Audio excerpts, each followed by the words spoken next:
you have one of these style of Thetford cassettes and you need to do any maintenance inside, for example if the float gets stuck, or if you want to maintain the seals, or if the mechanism itself that opens and closes the flap gets jammed, you'll need to remove this large disc here. Now the official way of doing that is you remove this slide section and you turn it round and you use that as a lever to rotate this disc from this marked point here to this point here. But often these get really tight in here and there's no way you're going to move it with this flimsy bit of plastic. So often people resort to a lump of wood or a piece of metal, anything to try and fit in here to turn this.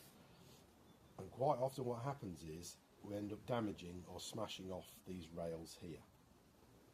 So here at NiksNaks what we've done is we've developed the cassette key, and what happens is that slides in there, a nice firm fit, and then if it's really tight, what I suggest you do is turn the cassette on its side, and then with some gentle but firm pressure on there, that disc will rotate into the unlocked position, and then you can do whatever maintenance is required in here.